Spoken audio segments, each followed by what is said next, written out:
All right. We spent the first session talking about what is true salvation. हमने पहला session जो है class का वो देखा कि उद्धार सही मायने में क्या है. So now we will look at some of the benefits of salvation. हम जो उद्धार प्राप्त करने से उसमें क्या फायदे हैं उसके विषय में हम देखेंगे. So in your page 22 of your Hindi textbook, page 22, 22 में it talks about some 4 or 5 benefits of salvation. उद्धार के विषय में कुछ फायदे जो हैं उसके बारे में लिखा हुआ है. The Greek word which is used for salvation is the word sozo. जो यूनानी भाषा, It's not 22. sozo, right? It's 24. And there are some 4 or 5 points. Yeah. A, B, C, G till G ना 24. 24वें पन्ना नंबर 24. उसमें उद्धार के इसमें इसके अनुवाद के अनुसार उद्धार एक पूरा पैकेज है. Okay, so there are many things, many benefits of salvation. बहुत फायदे हैं उद्धार मिलने के कारण उसमें. और जो यूनानी भाषा में उद्धार का जो शब्द जहां से निकलता है उसका शब्द है सोzo. So in the Bible, the Greek word sozo is used in 5 different ways. और 5 प्रकार से ये यूनानी भाषा में जो इस्तेमाल किया गया सोzo है उसको इस्तेमाल में लाया जाता है. When we accept Jesus as Lord and Savior, we get salvation. हम जब यीशु मसीह को उद्धारकर्ता के रूप में स्वीकार करते हैं हमें यीशु प्राप्त होता है. So that salvation which we get in the Greek language, that salvation is called sozo. जो ग्रीक यूनानी भाषा में जो उद्धार के शब्द को इस्तेमाल किया गया है वो है सोzo. So let's look at Matthew 1:21. मत्ती 1:21 को हम देखेंगे. If someone can read out. मत्ती 1:21 पढ़ दे. वह पुत्र जनेगी और तू उसका नाम यीशु रखना, क्योंकि वह अपने लोगों का उनके पापों से उद्धार करेगा. It says over here that he will save the people from their sins. और यहाँ पर लिखा है कि वो अपने लोगों को पाप से बचाएगा. So that word uddhar over there, that is the word for sozo. और वो उद्धार जो है वो पद है सोzo. So anyone who comes to Jesus and trusts in him, वो जो भी व्यक्ति यीशु के पास आएगा और उस पर भरोसा करेगा, he will receive this sozo, uddhar. और ये व्यक्ति जो है उस सोzo को प्राप्त करेगा जो है जिसका अर्थ है उद्धार. So that is the first meaning of sozo. और वो है सोzo का पहला अर्थ. The second meaning of sozo, दूसरा अर्थ जो सोzo का है, if you can read out Mark chapter 6 verse 56. मरकुस सुसमाचार 6 का 56 पढ़े.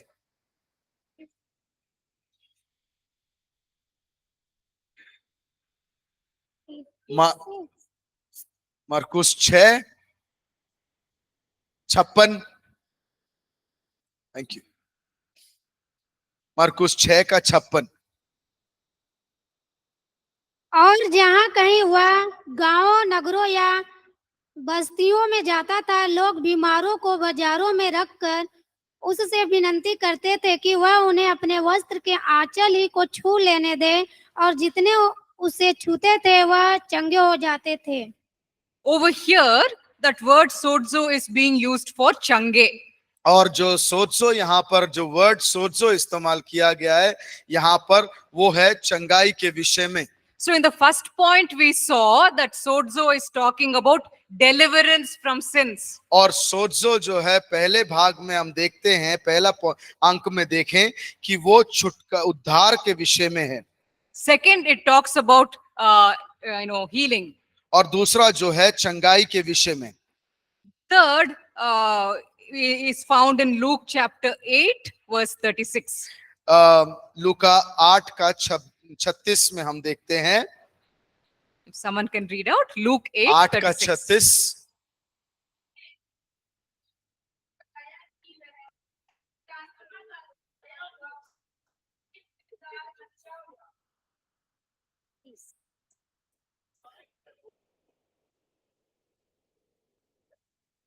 Okay, so in this verse, it says that the man was delivered from the Dushtatma. और दुष्ट आत्मा से मनुष्य, वो आदमी जो है, छुटकारा प्राप्त किया था। So that word over there, sozo, is used for the chutkara. और वो सोड्जो जो इस्तेमाल किया गया है, उसका वो है सोड्जो। So we see that this salvation, it is this salvation, the sozo, it's providing three things. और यहाँ पर जो है जो ये पद सोड्जो है और उद्धार है, वो तीन बातों को बताता है। It's first, through salvation we get deliverance from our sins. और उद्धार के द्वारा हमें हमारे पाप से मुक्ति मिलता है। Second, through sozo we get healing. और दूसरा, उद्धार नहीं तो सोड्जो के द्वारा हमें चंगाई मिलता है। And through sozo we even get delivered from evil spirits. और दुष्ट आत्मा के शक्ति से हमें छुटकारा मिलता है इस सोड्जो के द्वारा। So the salvation which we are talking about can give us so many different benefits. और ये उद्धार जो है हमें विभिन्न प्रकार के अच्छे भले कार्यों को दे सकता है, फायदे दे सकता है। People who are stuck in a sinful temptation.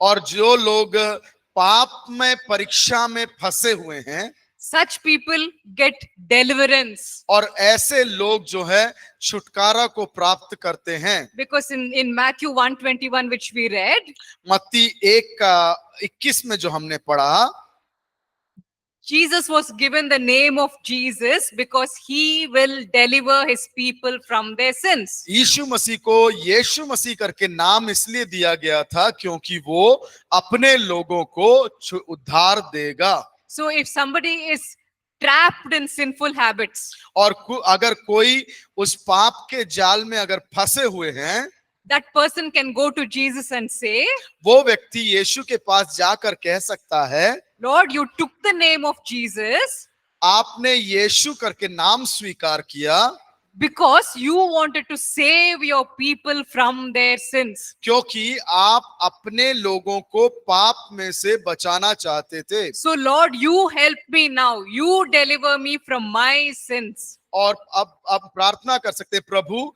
अब मेरे पाप से मुझे छुटकारा दें। Because that is what sozo is promising. It's promising deliverance. और वही है सोड्जो जो है हमें वादा करता है कि हमें पाप से छुड़ाएगा। Second, the sozo is giving us healing, physical healing from sicknesses. और दूसरा जो है सोड्जो का है कि वो हमें शारीरिक बीमारी से चंगाई देता है। And third, we saw that through salvation we can get deliverance from evil spirits. और तीसरा हम देखते हैं उद्धार के द्वारा हम दुष्ट ताकतों से छुटकारा प्राप्त कर सकते हैं। Sometimes we are troubled by by Satan's evil spirits. और दुष्ट ताकतों के द्वारा कभी-कभी हमें जो है परेशान किया जाता है। They may bring health problems or they may bring financial problems. वो कभी-कभी वो दुष्ट ताकतें शारीरिक परेशानियों को लेके आते हैं, आर्थिक परेशानियों को लेके आते हैं। So at that time we can go to Jesus and say, उस समय यीशु के पास हम जाकर कह सकते हैं, Lord, it says in Luke 8:36, प्रभु लूका 8:36 में कहा गया है, you delivered a man from the evil spirits. आपने एक व्यक्ति को दुष्ट ताकतों से छुड़ाया। In the same way, oh Lord, please deliver my family from what we are facing. और वो हम प्रार्थना कर सकते हैं, उसी प्रकार प्रभु मेरे परिवार को भी उस दुष्ट ताकतों से छुड़ा। So these are the three benefits of salvation which we are seeing. और ये तीन मुनाफे हैं, नहीं तो भलाई है अगर एक व्यक्ति उद्धार को प्राप्त कर लेता है। The fourth benefit of salvation. चौथा अच्छाई जो है उद्धार पाने से, Matthew 8:25. मत्ती 8:25,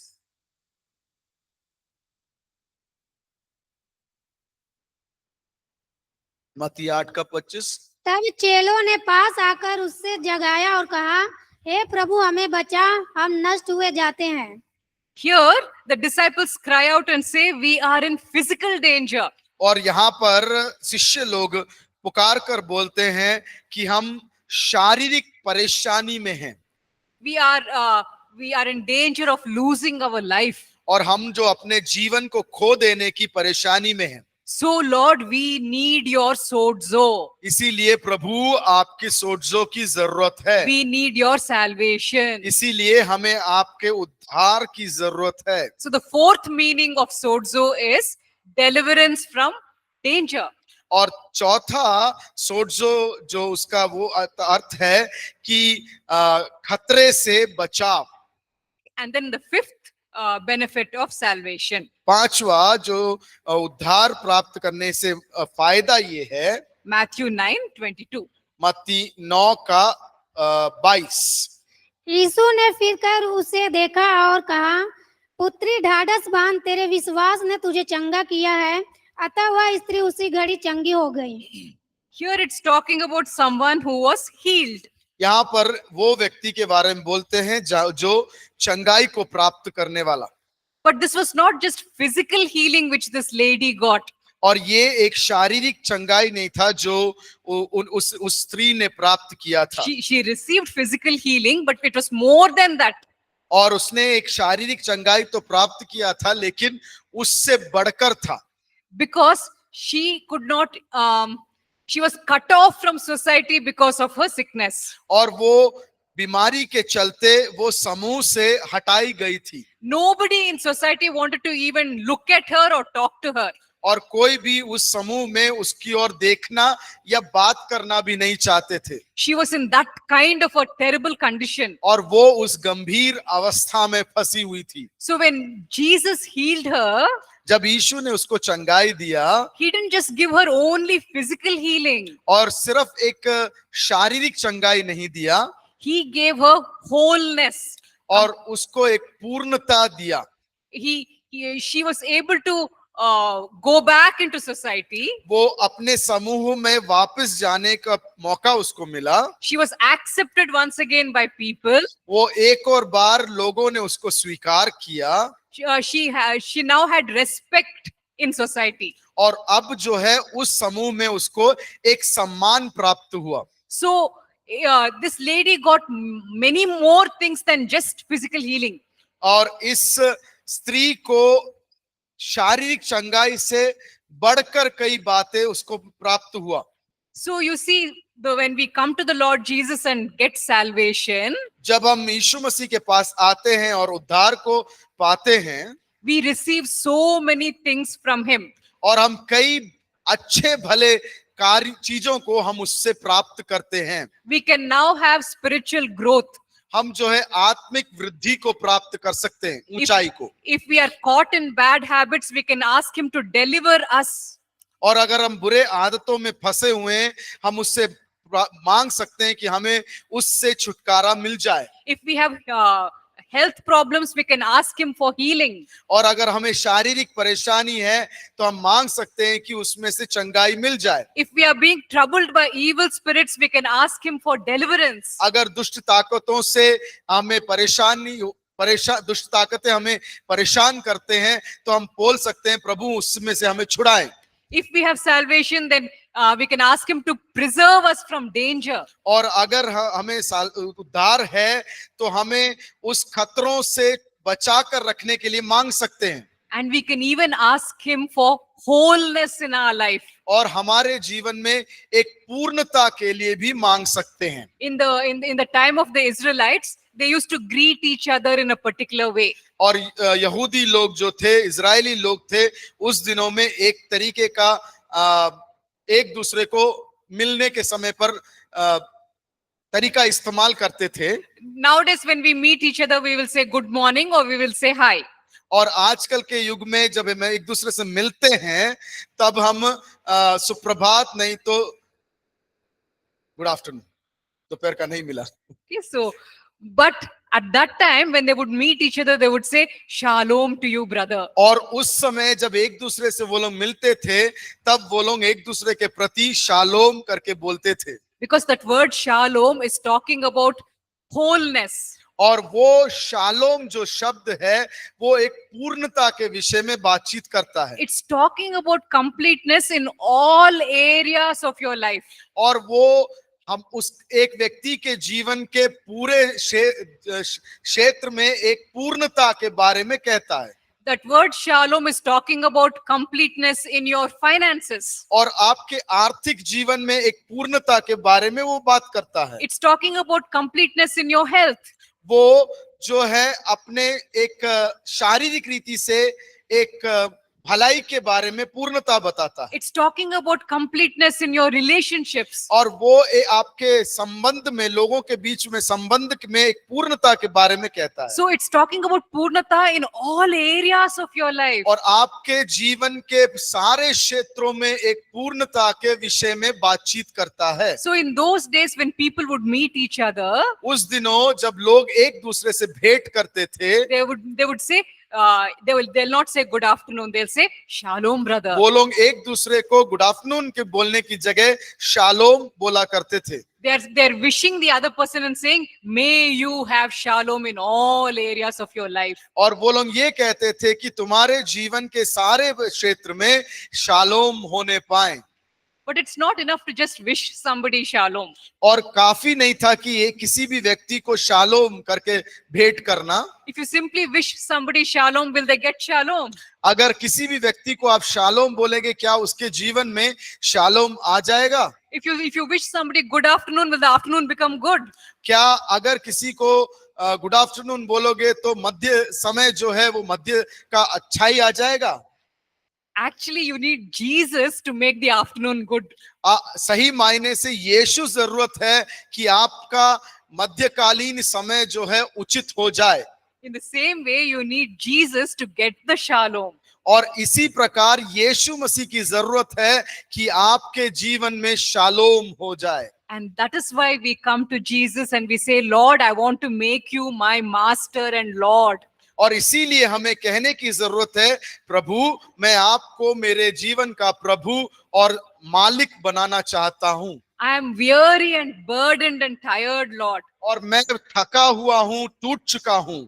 And Lord, I am willing to come and take your yoke upon me. मैं इच्छुक हूं कि आपके जोत को अपने ऊपर ले लूं। I am willing to learn from you. और मैं आपसे सीखने के लिए तैयार हूं। And when I start learning from you, और जब मैं आपसे सीखना शुरू करता हूं, then shalom will start coming into each area of my life. और तब मेरे जीवन के हर एक क्षेत्र में शालोम आ जाएगा। Because our teacher Jesus is gentle and humble in spirit. और हमारा यीशु मसीह जो हमारा शिक्षक है, वो नम्र और दीन है। Sometimes he takes us through very difficult times. कई बार हमें बड़े ही कठिन समयों में वो लेकर चलता है। But he is gentle and humble in spirit. और वो आत्मा में शांत और निर्मल है। So even if you're going through a difficult time, हो सकता है आप एक कठिन परिस्थिति से गुजर रहे हो, remember that your master is gentle and humble in spirit. और याद रखें कि आपका परमेश्वर, आपका मालिक एक नम्र और दीन व्यक्ति है।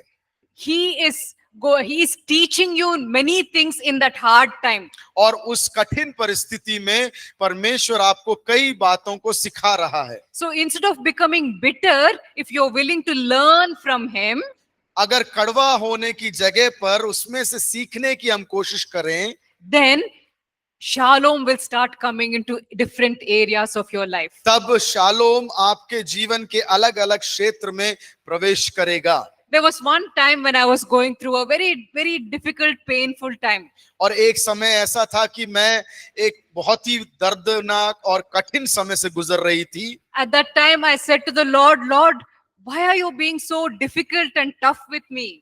और तब मैंने पूछा कि क्यों प्रभु इतना आप कठिन और तकलीफमय अवस्था में मेरे से हो। You are treating me very harshly, Lord. आप मुझे जो है बहुत ही कठिन रीति से व्यवहार कर रहे हो। And the Lord said, I am gentle and humble in spirit. और तब परमेश्वर ने मुझसे कहा, मैं नम्र और दीन हूं। Are you willing to take my yoke and learn from me? क्या तुम तैयार हो मेरे जोत को उठाना और मुझसे सीखने के लिए?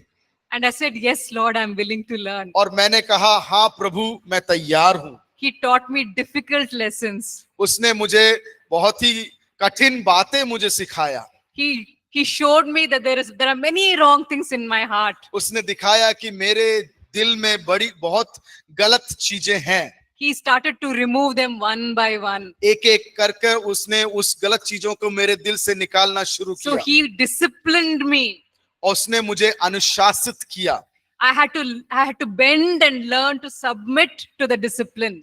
और मुझे झुकना था उसके अनुशासन के सामने और उससे सीखना था। And even as I began to do that, जब मैंने उस कार्य को करना शुरू किया, shalom began to come into different areas of my life. और मेरे जीवन के अलग अलग क्षेत्र में शालोम प्रवेश करना शुरू किया। So salvation is all about a walk with Jesus. और उद्धार का अर्थ सही मायने से है उसके साथ चलना। As you're walking with him, every day he will teach you. और हर एक दिन जब हम उसके साथ चलते हैं, वो हमें नए नए बातें सिखाएगा। We have to take his yoke and say, yes, Lord, I will listen to you. और हमें उसका जोत कांधे पे उठाना है और कहना है, हाँ प्रभु, मैं आपसे सुनने के लिए तैयार हूँ। If you remember in Matthew 11 verse 30, अगर मत्ती 11 का 30 13 में हम अगर देखते हैं, Matthew 11 verse 30, if someone can read out, 30. Okay. मत्ती रचित सुसमाचार 11 का 30 अगर कोई पढ़ दे। क्योंकि मेरा जुआ सहज और मेरा बोझ हल्का है। He says that his yoke is light. वो कहता है कि मेरा भार उठाना, मेरा जुआ Light है. सहज है। सहज है। And I heard that word, the mind went off. हल्का, वहां से गलती हो You गया। know, sometimes the yoke which he is putting will feel very, very heavy. और कभी कभी जो है, जो भार मुझ पर डालता है प्रभु, मुझे बहुत कठिन लगेगा। But discipline is always difficult. और अनुशासन जो है थोड़ा कठिन है। We have to listen to him and say, yes, Lord, I will surrender to you. और हमें ये उससे सुनना है और कहना है कि हाँ प्रभु, मैं अपने आप को समर्पित करता हूँ। When we start doing that, then that yoke actually starts feeling light. और तब जब हम अपने आप को उसके सामने समर्पित करके देते हैं, तब उसका जोत जो है वो आसान लगता है। The main reason why we feel Jesus' yoke is heavy, क्यों हमें परमेश्वर का जोत भारी लगता है? it's because we don't want to leave the things which are inside. क्योंकि हम हमारे अंदर जो चीजें हैं उसको त्यागने के लिए तैयार नहीं हैं। That is why it feels heavy. इसीलिए वो हमें भार जैसा लगता है। But he says, don't worry, I'm gentle and humble in spirit. और वो कहता है कि चिंता मत करो, क्योंकि मैं नम्र और दीन हूँ। I want only what is good for you. और मैं वही तुम्हारे लिए करता हूँ जो तुम्हारे लिए, तुम्हारे भलाई के लिए है। So trust me and surrender. और इतना तुम करो कि मुझ पर भरोसा करो और मेरे सामने समर्पित करो। And when you start doing that yoke actually starts becoming light. और जब हम ऐसा करते हैं तो वो जो है वो आसान हो जाता है। So salvation is all about walking with him, listening to him, obeying him. और उद्धार सिर्फ इतना ही है, उसके साथ चलना, उससे सीखना, उसका सुनना।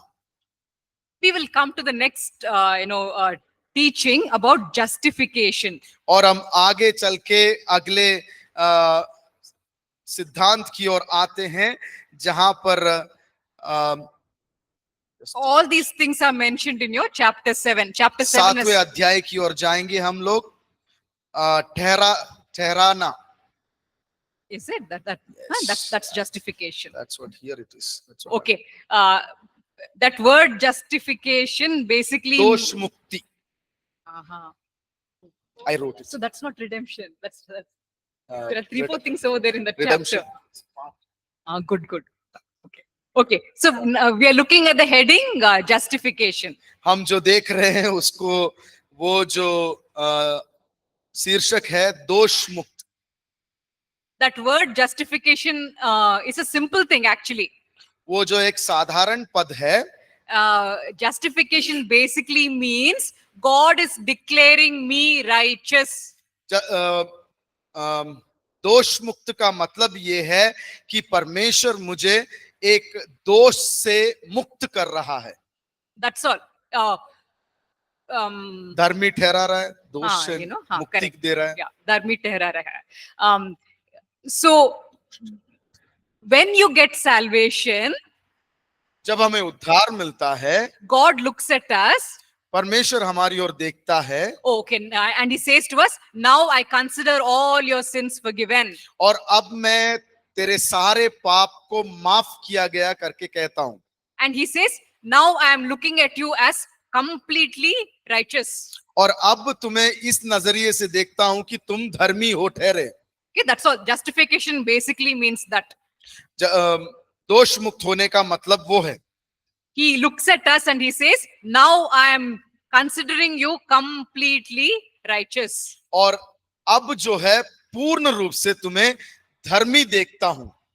So now my spiritual status is that I am completely righteous. और अब मेरा आत्मिक अवस्था ये है कि मैं पूर्ण रूप से धार्मिक हूं. All my sins are forgiven. मेरे सारे पाप जो है माफ किए गए हैं. So tomorrow if I die, कल को अगर मैं मृत्यु को प्राप्त करता हूं, I will be able to enter heaven. और मैं स्वर्ग में प्रवेश करूंगा, Because Jesus has declared me completely righteous. क्योंकि यीशु ने मुझे पूर्ण तरीके से पाप मुक्त बनाया है. So it is very important. Only people who have salvation will get this justification. और जिस व्यक्ति के अंदर ये उद्धार है, उसी व्यक्ति को ये दोष मुक्त की अवस्था मिलेगा. They are declared as being completely righteous. उन लोगों को पूर्ण तरीके से धर्मी ठहराया गया है. So even if they die tomorrow, they will go into heaven. अगर कल को वो मृत्यु को प्राप्त करते हैं तो वो स्वर्ग में प्रवेश करेंगे. Let's look at Hebrews chapter 10 verses 11. Okay, maybe verses.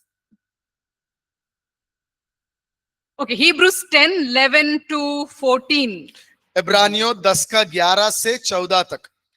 हर एक याजक तो खड़े होकर प्रतिदिन सेवा करता है और एक ही प्रकार के बलिदान को जो पापों को कभी भी दूर नहीं कर सकते बार बार चढ़ाता है. परंतु यह व्यक्ति तो पापों के बदले एक ही बलिदान सर्वदा के लिए चढ़ाकर परमेश्वर के दाहिने जा बैठा और उसी समय से इसकी बाट जो रहा है कि उसके बैरी उसके पांव के नीचे की पीढ़ी बने, क्योंकि उसने एक ही चढ़ावे के द्वारा उन्हें जो पवित्र किए जाते हैं सर्वदा के लिए सिद्ध कर दिया है. In this passage, it talks about two high priests. और यहाँ पर दो महायाचक के विषय में प्रभु बोलता है. One of them is a human high priest. एक है जो मनुष्य की तरफ से है, And the other is the divine high priest. और दूसरा है दिव्यता की तरफ से. So the human high priest, this is what he does. और मनुष्य की तरफ से जो महायाचक है वो ऐसा करता है. The human high priest, no, we talk about the normal human. and the divine one, Manushya. Jesus. So the human high priest in the Old Testament times, पुराने नियम के समय पर जो मानुषिक महायाचक थे, every day they would go to the temple. हर एक दिन वो परमेश्वर की मंदिर में जाते थे. Every morning and every evening, सुबह और शाम को they would have to make a sacrifice. और उनको एक बलि चढ़ाने की जरूरत था. If they don't give those sacrifices, अगर वो बलि नहीं दिया गया, then the sins of the people will be upon their head. और उस महायाचक महायाचक के ऊपर उस लोगों का पाप आ जाएगा. No. I mean, okay. Let's said that. will be upon them because The sacrifice I has not understood. been done.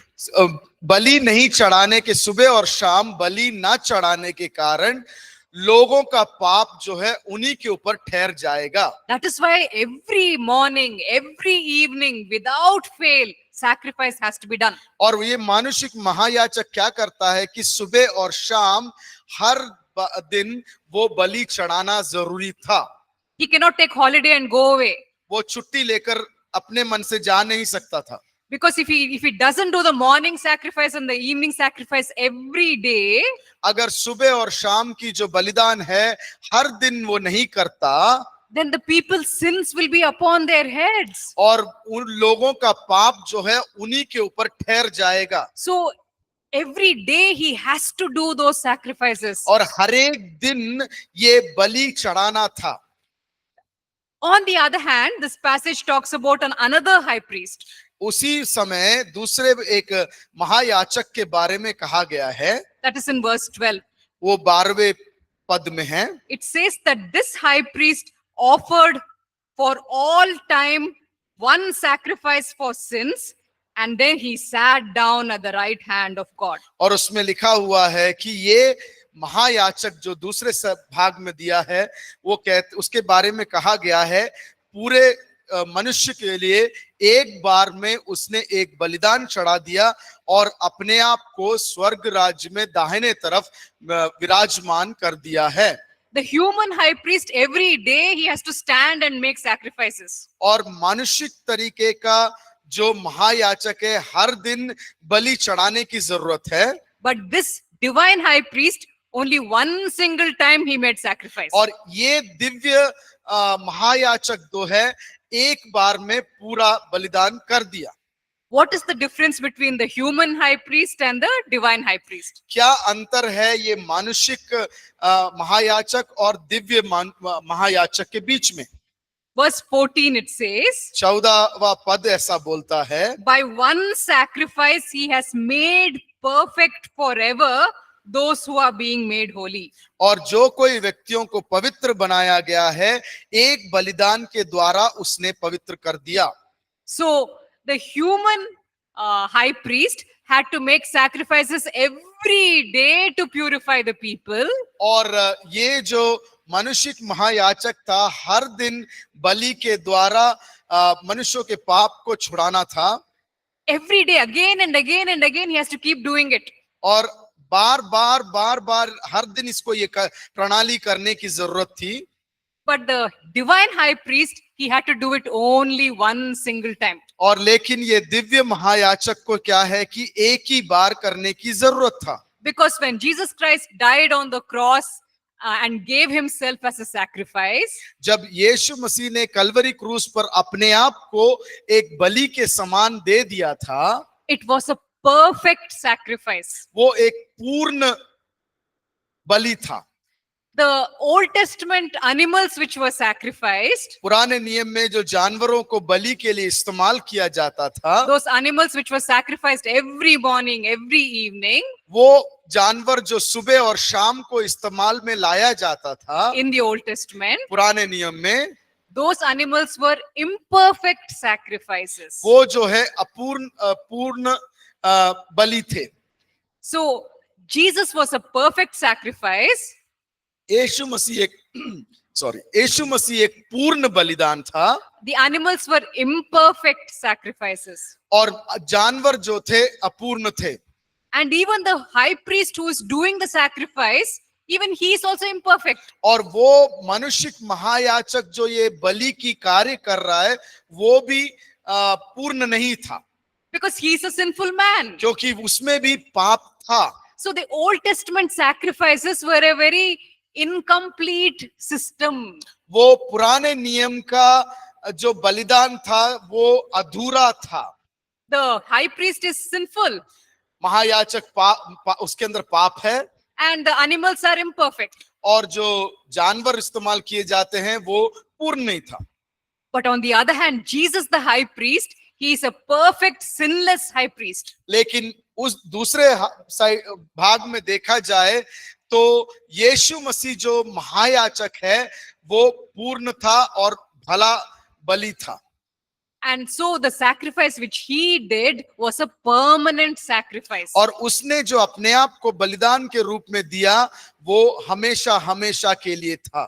So when Jesus gave himself as a sacrifice on the cross, जब यीशु मसीह ने अपने आप को कलवरी क्रूस पर बलि के रूप में चढ़ा दिया, he forgave the sins of all the people who lived before his time. और उसके समय से पहले रहने वालों का पाप भी उसने माफ कर दिया। And all the people who came after Jesus, their sins were also forgiven. और वो लोग जो यीशु मसीह के बाद आते हैं उनका पाप भी यीशु ने माफ कर दिया। So everyone's sins were forgiven by one single sacrifice. और एक बलि के द्वारा सब लोगों का पाप माफ किया गया। So in the Old Testament, animals were given as sacrifices. पुराने नियम में जानवरों को बलि के रूप में दिया जाता था। Why did God accept animal sacrifices? क्यों परमेश्वर ने जानवर की बलि को स्वीकार किया? In the Old Testament, why was he accepting animals? पुराने नियम में जानवरों को क्यों परमेश्वर स्वीकार कर रहा था? They are just animals. वो तो सिर्फ जानवर ही हैं। Can animals forgive anyone's sins? क्या जानवर किसी व्यक्ति का पाप को माफी दे सकते हैं? Then why was God accepting animal sacrifices in the Old Testament? अगर ऐसा है तो पुराने नियम के समय पर परमेश्वर एक जानवर को क्यों स्वीकार कर रहा था? Because those animal sacrifices were pointing towards Jesus. क्योंकि वो जो बलि था जानवरों का वो यीशु मसीह की ओर सूचित कर रहा था। All the animal sacrifices were pointing out. जो भी जानवरों की बलि की गई वो सब, they all were pointing towards Jesus. वो सब एक यीशु की ओर दर्शा रहा था। And they were showing that one day Jesus will come and do what they are doing. और वो ये दर्शा रहे थे कि एक दिन यीशु आएगा और वो बलि हमारे जैसे हो जाएगा। And his sacrifice will be perfect. और उस यीशु का बलि जो है पूर्ण बलि होगा। So in the Old Testament times, the people did not have Jesus yet.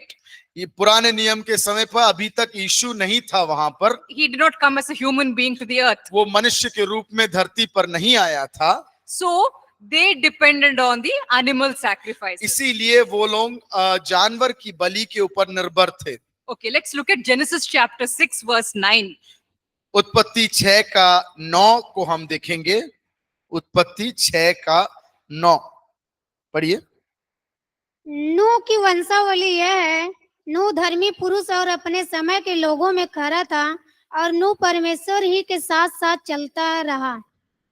It says over here that Noah was blameless among the people of his time. और उसमें लिखा गया है कि नूह जो है उसके समय के लोगों के समूह में दोष रहित व्यक्ति था। It says that he was a blameless man. उसके विषय में कहा गया है कि ये व्यक्ति जो है दोषहीन व्यक्ति था। Does it mean that Noah never ever committed any sin? क्या उसका मतलब ये है कि नूह ने कभी भी कोई पाप नहीं किया? It means that Noah daily would go and make sacrifices in front of God. उसका मतलब ये था, उसका ये ऐसा है कि नूह जो है हर एक दिन परमेश्वर के सामने जाकर बलि चढ़ाया करता था। Every day he would confess his sins. हर एक दिन वो अपने पापों से पापों को मान लेता था।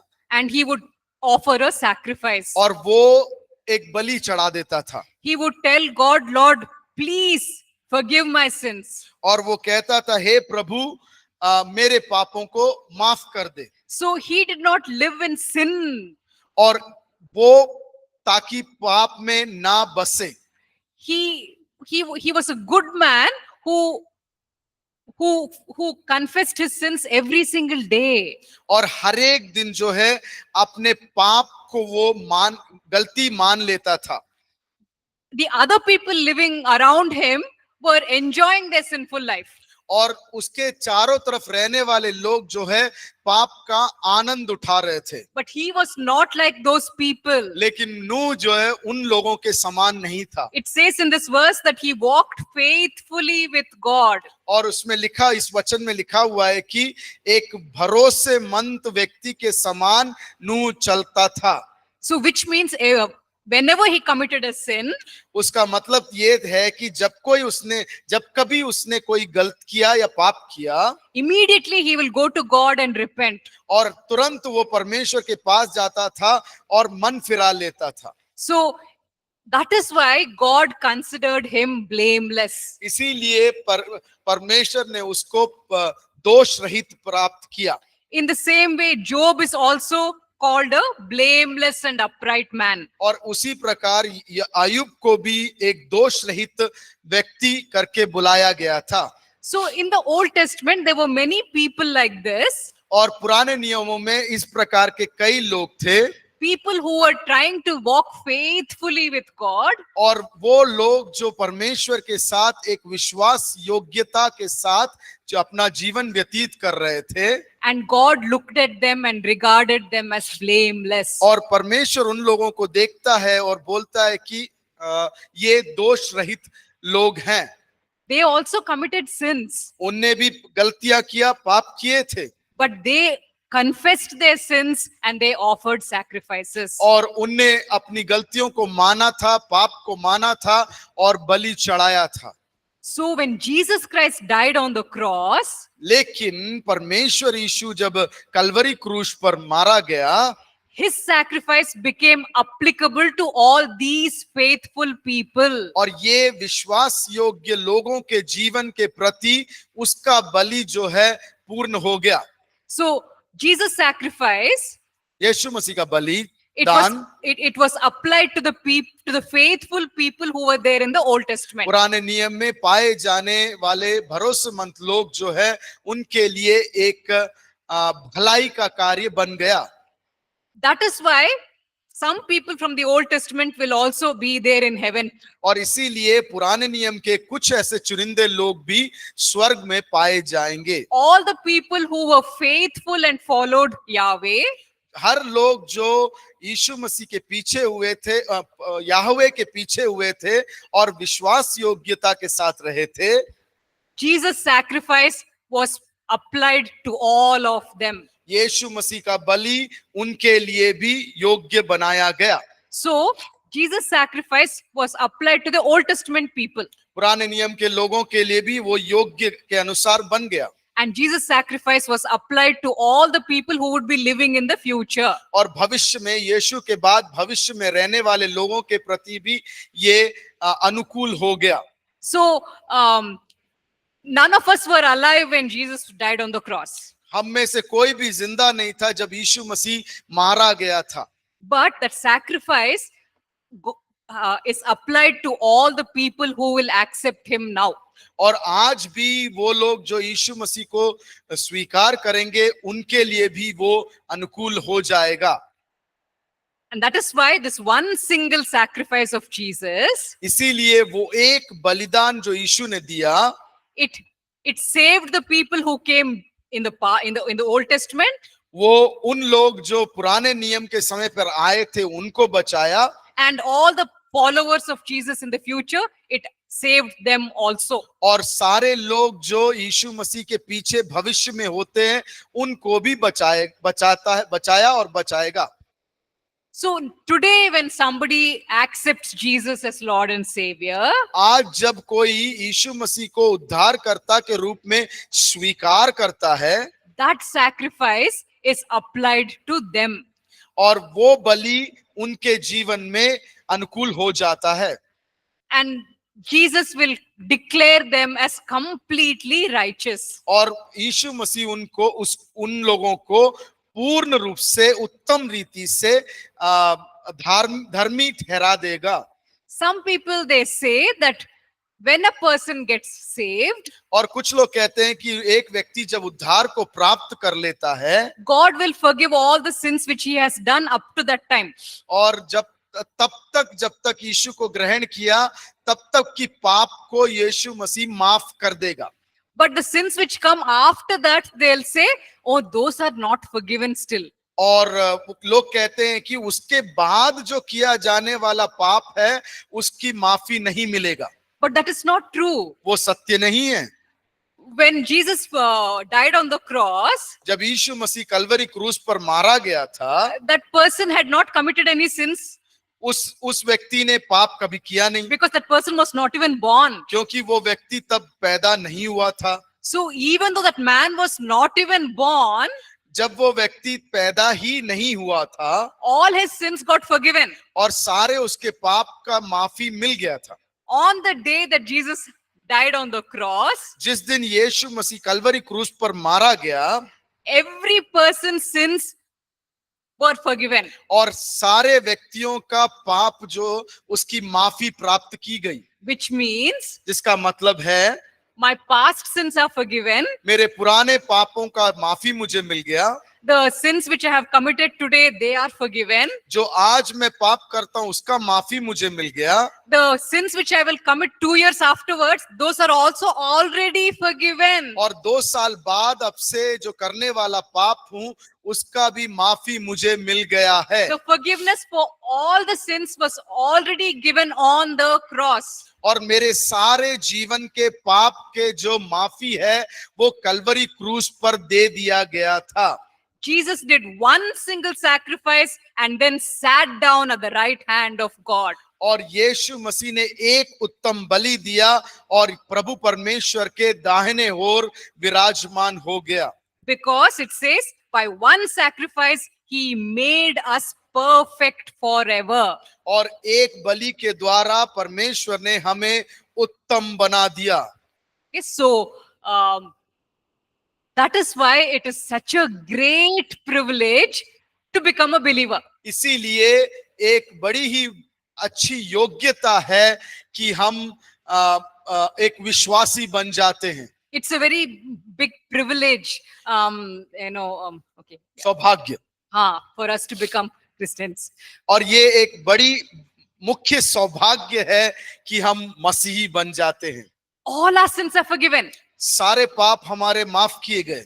The sins which you will commit in 2006, जो पाप 2006 में आपने किया था, the sins which you will commit now in 2026, और 226 में जो हम पाप करेंगे, it's all forgiven. वो सब जो है माफ किए गए हैं। So spiritually, your status is that now you are completely righteous. और आत्मिक तरीके से मेरा स्थान ये है कि मैं पाप मुक्त हूं।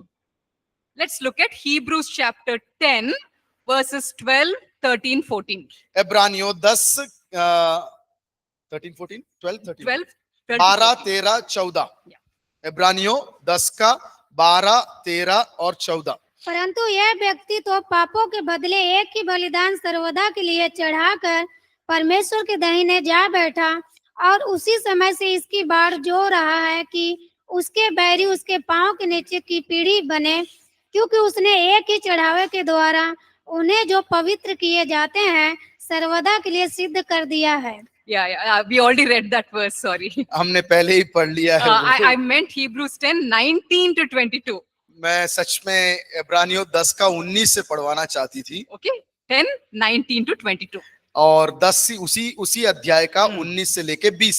Yes. इसलिए हे भाइयों, जब हमें यीशु के लहू के द्वारा उस नए और जीवते मार्ग से पवित्र स्थान में प्रवेश करने का हियाव हो गया है, जो उसने पर्दे अर्थात अपने शरीर में से होकर हमारे लिए अभिषेक किया है। Okay, maybe we'll continue after the break. Yeah. 4:10 को वापस आ जाएंगे हम लोग, उसके बाद आगे बढ़ेंगे।